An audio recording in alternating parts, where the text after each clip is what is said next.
గీతాంజలి ఆత్మహత్య మాత్రమే కాదు, Telugu Desam party, Janasena party social media చేసినటువంటి హత్య.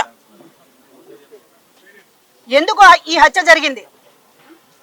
ఎందుకంటే గీతాంజలి ఒక స్టార్ క్యాంపెయినర్.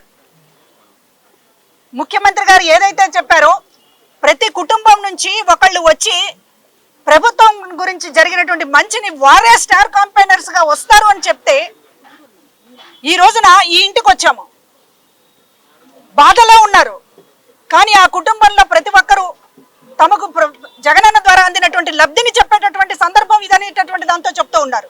మాకు చేయూత వచ్చింది, మా నాన్నగారికి పెన్షన్ వచ్చింది, మా పిల్లలకి అమ్మఒడి వచ్చింది, ఇంకా ఇళ్ల పట్టా వచ్చింది. అది గీతాంజలి ఆనందం.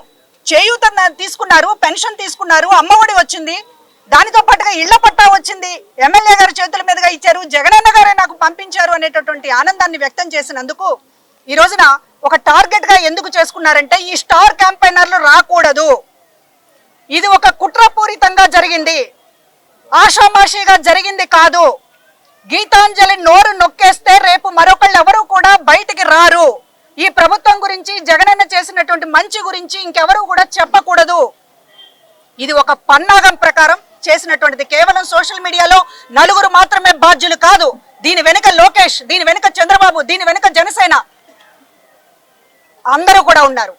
జగన్ గారి మంచి గురించి ఎవరు చెప్పకూడదు, జగన్ గారి మంచి గురించి ఎవరు కూడా మాట్లాడుకోకూడదు అనేటటువంటి దానితో ఒక మంచి చెప్పినటువంటి, ఆనందంతో చెప్పినటువంటి ఒక చెల్లిని ఈ రోజు నోరు శాశ్వతంగా మూతపడేటటువంటి విధంగా వెంటాడి వేటాడి ఒక కుక్కల్లాగా, ఒక పశువుల్లాగా ప్రవర్తించి చివరికి ఆమె జీవితాన్ని అంతం చేశారు.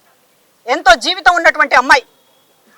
ఈరోజు చెప్తూ ఉన్నాం, మీరు ఒకళ్ళ నోరు మూసేస్తే ఈ స్టార్ క్యాంపెయినర్లు ఆగరు, ఈ కుటుంబము ఆగదు, ఈ కుటుంబం చాలా బాధపడుతోంది, మాకు జరిగినటువంటి అన్యాయం మరొకరికి జరగకూడదు, మేము గొంతెత్తుతాము అనేటటువంటి మాట్లాడుతున్నారు. నిన్న మరణించిన దగ్గర నుంచి కూడా సోషల్ మీడియా తరపున భార్గవ్ గారు పూర్తిగా దీనికి సంబంధించినటువంటి అందరినీ అలర్ట్ చేస్తూ, ఇంత దారుణంగా జరిగింది, దీన్ని మనం తిప్పికొట్టాలనేటటువంటి ప్రయత్నం చేస్తూ ఈ రోజు వేలాది మందితోటి ఇక్కడ గీతాంజలి ఒక సందేశం ఇవ్వాలి, గీతాంజలి నుంచి మనం సమాజానికని ఒక ర్యాలీని కూడా ఈ రోజున ఆమెకి శ్రద్ధాంజలి ఘటిస్తూ జరిపేటటువంటి కార్యక్రమం తీసుకున్నాం. డీజీపీ గారి దగ్గరికి వెళ్ళాం, భార్గవ్ గారు నేను ఖచ్చితంగా ఈ రోజు దోషుల్ని శిక్షించడం మాత్రమే కాదు, ఇట్లాగా సోషల్ మీడియాని ఉసిగొల్పి మహిళలు ఎవరు బయటకు రాకుండా చేయాలనేటటువంటి దాంతో చేస్తూ ఉన్నారు.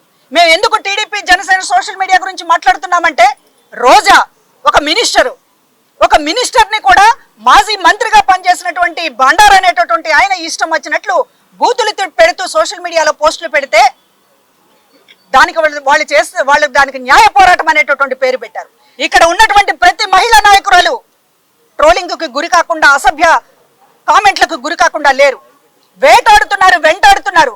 ఎందుకంటే ఇక్కడ జగన్మోహన్ రెడ్డి గారు సైనికుల్లా ఉన్నారు. నాయకులు మాత్రమే కాదు, ప్రతి ఇంట్లో మహిళ కూడా ఈ రోజు సైనికులుగా వస్తోంది. కాబట్టి ఈ స్టార్ క్యాంపెయినర్లు అందరినీ కూడా అంతమొందించాలనేటటువంటి లక్ష్యంతో ఈ రోజు చంద్రబాబు గారి డైరెక్షన్ తోటి జరుగుతోంది ఇది. కాబట్టి వాళ్ళ సోషల్ మీడియా సంబంధించినటువంటి పోకడలు, నలుగురు సైకోల గురించి మనం మాట్లాడడం లేదు, అసలు సైకోల గురించి మాట్లాడుతున్నాం. దీని వెనక నడిపిస్తున్నటువంటిది మహిళల్ని. ఎందుకంటే అది మహిళల ప్రభుత్వం, మహిళల కోసం ఇంత చేసినటువంటి ప్రభుత్వాన్ని పొగడాలి, మాట్లాడాలి, ఓట్లేయించాలి అనేటటువంటిది మా మహిళల తాపత్రయం. ఇంతకంటే ఎవరు చేయలేదు, ఈ దేశంలోనే చేయలేదు జగన్మోహన్ రెడ్డి గారు మహిళల కోసం చేసినంతగా. ఒక హక్కుగా ఆస్తి హక్కుని రప్పించడమే కాకుండా ఇవాళ కుటుంబంలోనే కేంద్రం చేసినటువంటి, మహిళని కేంద్రం చేసినటువంటి గురించి 4 మాటలు మంచిగా చెప్పాలని ఒక గీతాంజలి, మరొకళ్ళు ఈ రోజున వందల వేల మందిగా ఈ రోజున మీరు కెమెరాలు పెట్టినా లేకపోతే ఒక మౌత్ పీస్ పెట్టినా కూడా మాట్లాడతారు. వాళ్ళే ఒక స్టార్ క్యాంపెయినర్ 10 మంది ఇళ్ళకి చెప్తున్నారు, మనకు అన్న ఇంత మంచి చేశాడు, మనం అన్నను వదులుకోకూడదు అనేటటువంటి వాళ్ళే ప్రచారం చేసుకుంటున్నారు. అంతేనా అన్న? అలాంటప్పుడు ఈ రోజున ఈ స్టార్ క్యాంపెయినర్ల గొంతు నొక్కాలని చేసినటువంటి ఈ పన్నాగం ఏదైతే ఉందో మీరు ఎదుర్కోలేరు. మీరు ప్రజలకు మంచి చేయడం తెలియదు, చంద్రబాబుకి, పవన్ కళ్యాణ్కి ప్రజలకు మంచి చేయడం తెలియదు, మహిళలకు మంచి చేయడం తెలియదు. మంచి చేస్తున్నటువంటి వాళ్ళని పాపం మా మీద తీసుకోండి, రాజకీయాలను ఏమన్నా ఉంటే. జగన్మోహన్ రెడ్డి గారి మీద మీరు ఎలాగో కక్ష కట్టారు, ఎట్లాగో మీరు ఒక దాడి చేస్తూ ఉన్నారు, ప్రతిరోజు కూడా ఉన్మాదంగా ప్రవర్తిస్తూ ఉన్నారు. మాలాంటి వాళ్ళ మీద, నాయకులందరి మీద కూడా దాడి చేస్తున్నారు. గీతాంజలి లాంటి సామాన్య మహిళల మీద కూడా మీ ప్రతాపం ఎందుకు? సామాన్య మహిళలు, ఒక సంతోషంతో ఉన్నటువంటి మహిళలు ప్రభుత్వం మంచి చేసిందని చెప్పేటటువంటి మహిళల మీద కూడా మీరు ప్రతాపం తీర్చుకోవాలనుకుంటున్నారంటే మీ ఉన్మాదం ఏ స్థాయిలో ఉందో ఇవాళ ప్రజలకు అర్థమవుతోంది. 10 మందిని కూడగట్టుకుని వస్తున్నారు, పందుల గుంపు వచ్చినట్లుగా పొత్తులు అంటున్నారు. కానీ ఇక్కడ ఉన్నటువంటి ప్రజలకు మంచి చేశాము, నిలబడగలుగుతామనే భరోసా ఉండి ప్రజలు మద్దతు ఇస్తూ ఉంటే ఈ రోజున వాళ్ళని కూడా ప్రజల కాళ్ళు ఎరక్కొట్టాలనేటటువంటి మీ దుర్బుద్ధి ఏదైతే ఉందో దానికి తగిన గుణపాఠం నేర్పక తప్పదు. ఈ రోజున వైసీపీ సోషల్ మీడియా చెప్పించింది గీతాంజలి తోటి చాలా పట్టాల గురించి అనేటటువంటి చాలా తప్పు అనేటటువంటిది ఆమె భర్త కూడా చెప్తూ ఉన్నారు. ఎప్పుడు కూడా మేము వైసీపీతో టచ్ లో లేము, ఎప్పుడు కూడా వైసీపీ మమ్మల్ని ఇట్లా మాట్లాడమని అట్లా మాట్లాడమని ఎప్పుడూ చెప్పలేదు అనేటటువంటిది ఆ కుటుంబమే చెప్తుంది. హృదయపూర్వకంగా సంతోషంతో మాట్లాడినటువంటి గీతాంజలి మరణం అనేటటువంటిది మర్చిపోకూడదు. ఈ మరణానికి ఒక గుణపాఠం చెప్పాలి, పులి స్టాప్ పెట్టాలి. ఇంకొకటి కూడా విజ్ఞప్తి చేస్తున్నాం, సోషల్ మీడియా కుక్కలు మాట్లాడినటువంటి మాటలకి దయచేసి మహిళలు కుంగిపోవద్దు, ధైర్యంగా ఉండండి. మానసికంగా అది హింసే కాదండం లేదు, కానీ ఇవాళ దాన్ని బేర్ చేయలేక భరించలేక ఆత్మహత్యలో లేకపోతే మరొకటో చేసుకుంటే వాళ్ళ పైశాచికత్వానికి మనం వంత పాడినట్లు అవుతుంది. చేయి కలుపుదాం, ఎదుర్కొందాం. మనకి జగన్ అని ఉన్నారు, దిశ యాప్ ఉంది. మీరు కంప్లైంట్ చేయలేనటువంటి పరిస్థితిలో ఉంటే దిశ యాప్కు చేయండి, లేకపోతే 100కి డయల్ చేయండి. సోషల్ మీడియా మీద ప్రత్యేకించి ఒక విభాగం ఉంది పోలీస్ డిపార్ట్మెంట్ లో పనిచేయడానికి. మేమందరం కూడా ఉన్నాము.